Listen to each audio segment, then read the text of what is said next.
ನಮಸ್ತೆ. ನಾವಿವತ್ತು ಬೆಂಗಳೂರು ಗ್ರಾಮಾಂತರ ಜಿಲ್ಲೆ ನೆಲಮಂಗಲ ತಾಲೂಕಿನ ಸೋಂಪುರ ಗ್ರಾಮ ಪಂಚಾಯತಿಯಲ್ಲಿ ಇದ್ದೀವಿ. ಬನ್ನಿ ಅವರ ಒಂದು ಕಿರು ಪರಿಚಯ ಮಾಡ್ಕೊಳ್ಳೋಣ. ಸರ್ ನಮಸ್ತೆ. ನಮಸ್ತೆ ಸರ್ ತಮ್ಮ ಹೆಸರು? ಡಿ.ಆರ್. ಲೋಕೇಶ್. ಅಂತ. ಸರ್ ಯಾವ ಗ್ರಾಮ ಪಂಚಾಯತಿ ಗೆದ್ದು ಮೆಂಬರ್ ಆಗಿದ್ದಾರೆ ಸರ್? ಸೋಂಪುರ ಗ್ರಾಮ ಪಂಚಾಯತಿ ನೆಲಮಂಗಲ ತಾಲೂಕು. ನೆಲಮಂಗಲ ತಾಲೂಕಿಂದ ಗೆದ್ದು ಮೆಂಬರ್ ಆಗಿದ್ದಾರೆ. ಸರ್ ರಾಜಕೀಯ ಪ್ರವೇಶ ಯಾವ ರೀತಿ ಸರ್ ನಿಮ್ಮದು? ಸರ್ ನಾವು 2 ವರ್ಷದಿಂದ ಈಚೆಗೆ ರಾಜಕೀಯಕ್ಕೆ ಬಂದ ನಮ್ಮ ಎಲೆಕ್ಷನ್ಗೆ ಗೆದ್ದ ಮೇಲೆ 2 ವರ್ಷ ಮುಂಚೆ ಆಗಿದ್ದು. ಬಂದಿದ್ದ ಉದ್ದೇಶ ಏನು ಸರ್? ಸರ್ ಜನಗಳಿಗೆ ಒಳ್ಳೊಳ್ಳೆ ಅಭಿವೃದ್ಧಿ ಕೆಲಸ ಮಾಡಬೇಕು ಅಂತ ಹೇಳಿ ಬಂದಿದ್ದೀವಿ. ಅಭಿವೃದ್ಧಿ ಆಲೇ 2 ವರ್ಷದಿಂದ ಅಭಿವೃದ್ಧಿ ಕೆಲಸಗಳು ಆಗಿದ್ದಾವೆ. ನಮ್ಮ ಇದರಲ್ಲಿ ಇಲ್ಲಿ ಕಾಲೋನಿಯಲ್ಲಿ ಕಾಂಕ್ರೀಟ್ ರಸ್ತೆ ಆಗಿದ್ದಾವೆ. ಒಂದು ಬೋರ್ ಕೊಡಿಸಿ ಇದು ಮಾಡಿದ್ದೀವಿ. ಆಮೇಲೆ ನಾವು ಬಂದಾಗಿಂದ 10 ಬೋರ್ ಕೊಡಿಸಿದ್ದೀವಿ ಸರ್. 10 ಬೋರ್ಗೂ ನೀರುಗಳಿಲ್ದಂಗೆ, ನೀರಿನ ಸಮಸ್ಯೆ ಆಗಿ ನೀರಿಲ್ದಂಗೆ ಇದಾಗಿದೆ. ಸ್ವಲ್ಪ ವಾಟರ್ ಸಪ್ಲೈಯಲ್ಲಿ ಇದು ಮಾಡ್ಕೊಂಡು ಜನಗಳಿಗೆಲ್ಲ ತಕ್ಕ ಮಟ್ಟಿಗೆ ನೀರಿನ ವ್ಯವಸ್ಥೆ ಎಲ್ಲ ಮಾಡಿದ್ದೀವಿ. ಚರಂಡಿ ಕೆಲಸಗಳೆಲ್ಲ ನಾವು ಬರೋದಕ್ಕಿಂತ ಮುಂಚೆ ಪೂರ್ತಿ ಎಲ್ಲ ಕಟ್ಕೊಂಡ್ಬಿಟ್ಟಿದ್ದು. ನಾವು ಬಂದಮೇಲೆ ದೊಡ್ಡ ದೊಡ್ಡ ಚರಂಡಿ ಕೆಲಸಗಳನ್ನೆಲ್ಲ ಕಾಮಗಾರಿ ಎಲ್ಲ ಮಾಡಿದ್ದೀವಿ. ದೊಡ್ಡ ದೊಡ್ಡ ಕೆಲಸಗಳು ಚರಂಡಿ ಕಾಮಗಾರಿ ಮಾಡಿದ್ದೀವಿ. ಸರ್ ಇದು ಗ್ರಾಮ ಪಂಚಾಯತ್ ಸ್ಪರ್ಧಿಸೋಕ್ಕೆ ಯಾವುದೇ ವಿದ್ಯಾಭ್ಯಾಸ ಅಂತ ಸರ್ಕಾರ ಮಾಡಿಲ್ಲ. ನಿಮಗೇನು ಅನ್ಸುತ್ತೆ ಸರ್? ನಿಮ್ಮ ಅನುಭವದ ಪ್ರಕಾರ ಗ್ರಾಮ ಪಂಚಾಯತ್ ಸ್ಪರ್ಧಿಸೋಕ್ಕೆ ವಿದ್ಯಾಭ್ಯಾಸ ಇರಬೇಕು ಅನ್ಸುತ್ತೆ ಸರ್? ಸರ್ ವಿದ್ಯಾರ್ಹತೆ ಬೇಕೇ ಬೇಕು ಸರ್. ವಿದ್ಯಾರ್ಹತೆ ಇಲ್ಲದಲ್ಲೇ ಏನು ಮಾಡೋಕ್ಕಾಗಲ್ಲ ಸರ್. ಸರ್ ಕನಿಷ್ಠ ಎಷ್ಟು ಇರ್ಬೇಕು ಸರ್?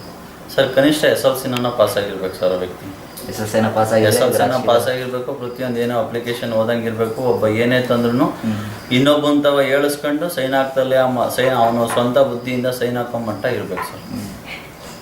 ಸರ್ ನಿಮ್ಮ ಸ್ವಚ್ಛತೆ ಬಗ್ಗೆ ಏನೆಲ್ಲ ಕ್ರಮ ಕೈಗೊಂಡಿದ್ದೀರಾ ನಿಮ್ಮ ಗ್ರಾಮದಲ್ಲಿ? ಸರ್ ನಾವು ಸ್ವಚ್ಛತೆ ಬಗ್ಗೆ ಭಾಳ ಮುಂಜಾಗ್ರತೆಯಿಂದ ಕ್ರಮ ಕೈಗೊಂಡಿದ್ದೀವಿ. ಆದರೆ ಸಿಟಿ ದೊಡ್ಡದಾಗಿರೋ ದಿನ ಗಲೀಜು ಬೀಳ್ತಾನೆ ಇರ್ತೈತೆ.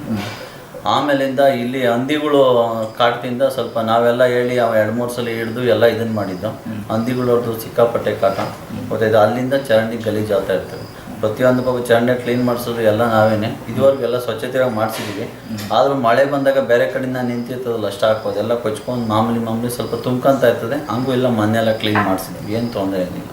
ಮೊನ್ನೆ ಎಲ್ಲ ಕ್ಲೀನ್ ಮಾಡಿಸಿದ್ವಿ ಸರ್ ಮೊನ್ನೆ. ಮತ್ತೆ ನೀವು ರಾಜಕೀಯಕ್ಕೆ ಬರ್ಬೇಕಂದ್ರೆ ನಿಮಗೆ ಗುರು ಗಾಡ್ ಫಾದರ್ ಅಂತ ಯಾರನ್ನ ಇದ್ದಾರೆ ಸರ್? ಸರ್ ಗಾಡ್ ಫಾದರ್ ಏನೂ ಇಲ್ಲ ಸರ್. ಎಲ್ಲ ನಮ್ಮ ಫ್ರೆಂಡ್ಸ್ಗಳು, ನಮ್ಮ ಊರಿನ ಜನಗಳು ಏನೋ ಒಳ್ಳೆಯ ವ್ಯಕ್ತಿ ಅಂತ ಕರೆದು ನಮ್ಮನ್ನು ನಿಂತ್ಕೊ ಅಂತ ಹೇಳಿದ್ರು. ನಿಂತ್ಕೊಂಡು ಅವ್ರ ಬೆಂಬಲದಿಂದ ನಮ್ಗೆ ಒಳ್ಳೆ ಮತ ಸಿಕ್ಕಿ ಇವತ್ತು ಗ್ರಾಮ ಪಂಚಾಯತಿ ಮೆಂಬರ್ ಆಗಿದ್ವಿ. ನಮ್ಮದೇ ಇಲ್ಲ ಸರ್, ಎಲ್ಲ ಅವ್ರ ಆಶೀರ್ವಾದ ಅಷ್ಟೇ.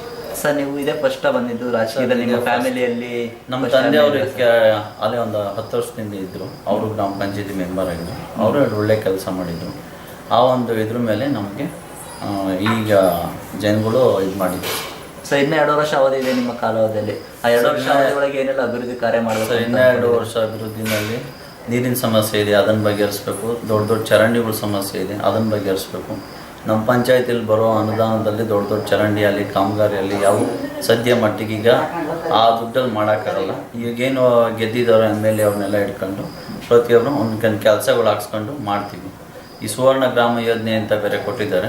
ಅದು ನಮಗೆ ಪಂಚಾಯತಿಗೆ 75 ಲಕ್ಷ ರೂಪಾಯಿ ಬಂದಿದೆ. ಅದು ಬಂದರೆ ಹೆಚ್ಚು ಕಮ್ಮಿ ನಮ್ಮ ಪಂಚಾಯತಿಗೆ ಒಂದು ಒಳ್ಳೆಯ ಇದು ಬರ್ತೈತೆ ಸರ್. ನಮ್ಮ ಸೋಂಪುರ ಇದಕ್ಕೆ ಸಿಟಿಗೆ ಹಾಕ್ಕೊಟ್ಟಿದ್ದಾರೆ 75 ಲಕ್ಷ ರೂಪಾಯಿ. ಹಳೆಯ ಮೆಂಬರ್ ನಾಗರಾಜ್ ಅವರಿದ್ದಾಗ.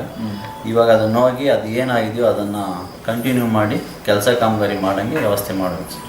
ವ್ಯವಸ್ಥೆ ಮಾಡಬೇಕು ಅಂತ ನಮ್ಮ ಆಸೆ. ಸೊ ಈ ರಾಜಕೀಯ ಜೀವನ ಹೇಗೆ ಅನಿಸ್ತಾ ಇದೆ ನಿಮಗೆ? ಚಿಕ್ಕ ವಯಸ್ಸಲ್ಲೇ ರಾಜಕೀಯಕ್ಕೆ ಬಂದಿದ್ದೀರಾ? ಹೇಗೆ ಸರ್ ರಾಜಕೀಯಕ್ಕೆ ಬಂದಿದ್ದೀವಿ. ರಾಜಕೀಯಕ್ಕೆ ಬಂದರೂ ನಮ್ಮ ಪಂಚಾಯತಿಯಲ್ಲಿ ಪಕ್ಷ ಭೇದ ಭಾವ ಏನು ನೋಡ್ದಲ್ಲೇ ಎಲ್ಲ ಕೆಲಸ ಮಾಡಿದ್ದಾರೆ. ನಮ್ಮ ಶಿವಣ್ಣ ಅವರು ಅಂತ ಇದ್ದಾರೆ, JDS ಇಂದ ಗೆದ್ದಿರೋರು. ಅವರು ಪಾಪ ನಮ್ಮ ಕಷ್ಟ ಇದನ್ನು ನೋಡಿ ಅವರು ಒಂದು 7-8 ಬೋರ್ ಹಾಕ್ಸ್ಕೊಟ್ಟಿದ್ದಾರೆ. ಪಾಪ ನಾವು ಹೇಳ್ದಂಗೆಲ್ಲ ಹಾಕ್ಸ್ಕೊಟ್ಟಿದ್ದಾರೆ. ಪಾಪ ಅವರು ಹಾಕ್ಸ್ಕೊಟ್ಟಿದ್ದಾರೆ. ನಮ್ಗೇನು ಮಾಡ್ತೀರಾ, ನೀರಿಂದು ಪ್ರಾಬ್ಲಮ್ ಇಲ್ಲಿ. ಅಂತರ್ಜಲ ಕುಸಿತ ಆಗಿದೆ ಇಲ್ಲಿ. ಆದ್ದರಿಂದ ನೀರು ಸಿಗ್ತಾ ಇಲ್ಲ ಸರ್. ಅದು ಬಿಟ್ಟರೆ ನಿಮ್ಮ ಗ್ರಾಮದಲ್ಲಿ ಏನು ಕುಂದುಕೊರತೆ ಆಗ್ತಾ ಇದೆ ಸರ್? ಸರ್ ಕುಂದುಕೊರತೆ ಅಂದರೆ ನಮ್ಮಲ್ಲಿ ನೋಡಿ ಸಂತೆ ಮಾಡೋಕ್ಕೆ ಜಾಗ ಇಲ್ಲ. ಕೆರೆಯಲ್ಲಿ ಇದು ಮಾಡಿದ್ದೀವಿ. ಆಮೇಲಿಂದ ಒಂದು ಆಟದ ಮೈದಾನಗಳಿಲ್ಲ ನಮ್ಮ ಇದಕ್ಕೆ. ಆಮೇಲೆ ಬಡವ್ರ ಬಗ್ಗರು ಏನೋ ಸತ್ತರೆ ಮಶಾನ ಇರಲ್ಲ. ಈಗ ಇಂಡಸ್ಟ್ರಿ ಇರೋದಕ್ಕೆ ಒಂದು 2 ಎಕರೆ ಇದೆ ಮಶಾನ. ಅಲ್ಲೆಲ್ಲ ಮುಚ್ಚೋ ವ್ಯವಸ್ಥೆ ಮಾಡಿದ್ದೀವಿ ಈ ಥರ.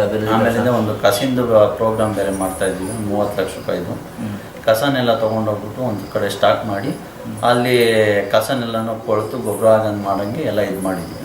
ಆಮೇಲೆ ಊರಲ್ಲಿ ಸ್ವಚ್ಛತೆಗೆ ತೊಟ್ಟಿಗಳು ಕಟ್ಸಿದ್ದೀವಿ. ನಮ್ಮ ಕೈಲಾಗಿದ್ದು ನಮ್ಮ ಪಂಚಾಯತಿಗೆ ಏನು ಅನುದಾನ ಬರ್ತದೋ ಅದನ್ನು ಮಾಡ್ಕೊಂಡು ಮಾಡಿದ್ದೀವಿ ಸರ್. ನಮ್ಮ ಅಧ್ಯಕ್ಷರಲ್ಲಿ ನಮಗೆ ಚೆನ್ನಾಗಿ ಸ್ಪಂದಿಸ್ತಾರೆ. ಹಳಬರಿಗಿನ್ನ ಇವ್ರು ಪರವಾಗಿಲ್ಲ ಸರ್. ಏನೇ ಒಂದು ಇದಾದ್ರೂ ತಕ್ಷಣವೇ ನಮ್ಮನ್ನು ಕರೆದು ಇದನ್ನು ಮಾಡಿ ಮಾಡಿಕೊಡ್ತಾರೆ ಸರ್. ಮಾಡಿಸ್ಕೊಡ್ತಾರೆ. ಅದ್ರ ಬಗ್ಗೆ ಏನು ಚಿಂತೆ ಇಲ್ಲ ಸರ್. ನೆಕ್ಸ್ಟ್ ರಾಜಕೀಯದ ಬಗ್ಗೆ ಏನು ಹೇಳಕ್ಕೆ ಇಷ್ಟಪಡ್ತೀರಾ? ಸರ್ ರಾಜಕೀಯದ ಬಗ್ಗೆ ಏನು ಹೇಳಕ್ಕೆ ಇಷ್ಟಪಡ್ತೀನಿ ಅಂದರೆ ನಾವು ನೋಡಿ ಸರ್ ಒಳ್ಳೆ ಕೆಲಸ ಮಾಡಿದರೆ ನೆಕ್ಸ್ಟ್ ಜನ ನಮ್ಮನ್ನು ಗುರುತಿಸಿ ಓಟ್ ಹಾಕಿ ಆಗ್ತಾರೆ. ಹಣ ಆಗಲಿ ಎಂಡಾಗಲಿ ಹಂಚಿ ನಾವು ಮೇಲಿಗೆ ಬಂದಿರೋದು ಗೊತ್ತಾಯ್ತು ಸರ್. ಫ್ರೆಂಡ್ಶಿಪ್ಪು ಊರು ಜನಗಳು ಆಶೀರ್ವಾದ ನಮಗೆ ಚೆನ್ನಾಗಿದೆ ಸರ್. ಚೆನ್ನಾಗಿದೆ.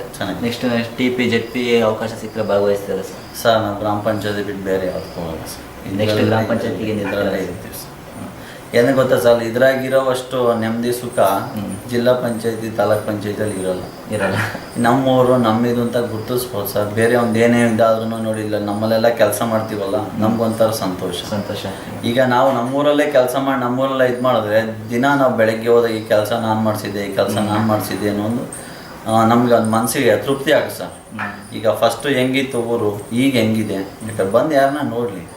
ನಮಗೆ ಆಗ ಜಿಲ್ಲಾ ಪಂಚಾಯತಿ ತಾಲೂಕ್ ಪಂಚಾಯತಿ ಆಗಬೇಡ, ಗ್ರಾಮ ಪಂಚಾಯತಿ ಮೆಂಬರ್ ಆಗಿ ಇದ್ಬಿಟ್ರು ಸರ್. ಮೆಂಬರ್ ಇದ್ರೆ ಸರ್ ಅಷ್ಟೇ. ನೆಕ್ಸ್ಟ್ ಗ್ರಾಮ ಪಂಚಾಯತಿ ನಿಂತು ಭಾಗವಹಿಸಿ ಜನಗಳು ಸೇವೆ ಮಾಡಬೇಕು ಅಷ್ಟೇ. ಜನಗಳೇನೋ ನಾವು ಕೇಳಿದಾಗ ನಮ್ಮ ಕೈಲಿ ನೋಡಿ ಅವ್ರು ಇವತ್ತು ಕೇಳಿ ಅವತ್ತು ಬೆಳಿಗ್ಗೆ ಆಗದೆ ಇದ್ರು ನಾವು ಒಂದು 3-4 ದಿವಸದಲ್ಲೇ ವ್ಯವಸ್ಥೆ ಮಾಡಿಕೊಡ್ತೀವಿ. ಇವಾಗ ಆದಷ್ಟು ರೇಷನ್ ಕಾರ್ಡಿನ ಸಮಸ್ಯೆ ಎಲ್ಲನೂ ಬಗೆಹರಿತಾ ಇರುತ್ತೆ. ಈಗ ಪಂಚಾಯತಿ ಕೊಟ್ಟು ಒಳ್ಳೆ ಕೆಲಸ ಮಾಡಿದ್ದಾರೆ. ಪಂಚಾಯತಿಯಲ್ಲಿ ನೋಡಿ ಮೆಂಬರ್ಗಳಿದ್ದೀವಿ, ಕರ್ಕೊಂಡೋಗಿ ಎಲ್ಲರನ್ನೂ ಇದನ್ನು ಮಾಡಿಸ್ಕೊಂಬರ್ತಾ ಇದ್ದೀವಿ ರೇಷನ್ ಕಾರ್ಡಿನ ವ್ಯವಸ್ಥೆ. ಆಮೇಲೆ ನಾವು ಒಂದು 50 ಜನ ಕುಂಡ್ರಿಗೆ ಇವ್ರಿಗೆಲ್ಲ ಸ್ವಂತ ನಮ್ಮ ಕೈಯಿಂದ ಖರ್ಚಿಕ್ಕಿ ನಾವು ನಮ್ಮ ಮಂಗಳಮ್ಮ ಅಂತ ಅವರು ಗ್ರಾಮ ಪಂಚಾಯತಿ ಮೆಂಬರು, ಆಮೇಲೆ ಅಪ್ಪಾಜಣ್ಣ ಅಂತ ನಾವು ಇಷ್ಟು ಜನನು ಅವ್ರಿಗೆಲ್ಲ ಒಂದು ಸ್ವಲ್ಪ ಒಂದು 100 ಜನಕ್ಕೆ ಓಲ್ಡ್ ಪೆನ್ಷನ್ನು, ಕುಂಡ್ರಿಗೆ ಇವ್ರಿಗೆ ಇದೆಲ್ಲ ಮಾಡ್ತಾಯಿದ್ವಿ. ಸ್ವಲ್ಪ ಬಡವ್ರ ಮದುವೆಗಳಿಗೆಲ್ಲ ಹಣ ಸಹಾಯ ಮಾಡ್ತಾಯಿದ್ವಿ. ನಮ್ಮ ಕೈ ಸ್ವಇಚ್ಛೆಯಿಂದ ಮಾಡ್ತಾಯಿದ್ವಿ. ಸರ್ ನಿಮ್ಮ ಈ ಸ್ಥಾನಕ್ಕೆ ಒದಗಿರೋದೇ ಮತದಾರ ಕಾರಣ. ಒಂದು ಓಟು ಅಮೂಲ್ಯವಾದದ್ದು ಅಂತ ಹೇಳ್ಬೋದು. ಅವ್ರ ಓಟ್ಗಳು ಹೌದು ಸರ್. ಒಂದು ಓಟುಗಳು ಅಂದರೆ ಭಾಳ ಅಮೂಲ್ಯವಾದದ್ದೇ. ಅಂಥ ಓಟನ್ನ ಜನಗಳು ಹಾಕಿ ನಿಮಗೆ ಒಳ್ಳೆ ಲೀಡಿಂಗಲ್ಲಿ ಗೆಲ್ಲಿಸಿದ್ದಾರೆ. ಅಂಥ ಜನಕ್ಕೆ ಈ ಮುಖಾಂತರ ಏನು ಹೇಳಕ್ಕೆ ಇಷ್ಟಪಡ್ತೀರಾ ಸರ್? ನಾವು ಜನಗಳಿಗೆ ನೋಡಿ ಸರ್, ನಮ್ಮ ಕೈಲಾಗಿ ಎಷ್ಟಾಗ್ತದೋ ಅದಕ್ಕೂ ಮೀರಿ ಸಹಾಯ ಮಾಡ್ತಾ ಇದ್ದೀವಿ. ಅಷ್ಟು ಹೇಳೋಕ್ಕೆ ಇಷ್ಟಪಡ್ತೀನಿ. ಏನಿದ್ರು ನಂಗೆ ಕಷ್ಟ ಕಾಲದಲ್ಲಿ ಏನೇ ಎಷ್ಟು ಕಷ್ಟ ಇದ್ರಲ್ಲೂ ಭಾಗವಹಿಸ್ಕೊಂಡು ಹೋಗ್ತೀವಿ ಸರ್. ಭಾಗವಹಿಸ್ತೀರಂತೆ ಸರ್. ನಿಮ್ಮ ರಾಜಕೀಯ ಜೀವನ ಹೀಗೆ ಸುಖಕರವಾಗಿಲ್ಲ ಅಂತ ನಾವು ಆಶಿಸ್ತೀವಿ. ನೆಕ್ಸ್ಟು ಗ್ರಾಮ ಪಂಚಾಯತಿಗೆ ನಿಲ್ಬೇಕು ಅಂತಿದ್ದೀರಾ. ನಿಂತಿನ್ನ ಜನಸೇವೆಯನ್ನು ಹೆಚ್ಚಾಗಿ ಮಾಡಿ ಅಂತ ಆಶಿಸ್ತಾ ಇಷ್ಟೊತ್ತು ಸಮಯ ಕೊಟ್ಟು ನಮ್ಮ ಜೊತೆ ಮಾತಾಡೋಕ್ಕೆ ತುಂಬ ಧನ್ಯವಾದಗಳು ಸರ್. ನಮಸ್ತೆ ಸರ್.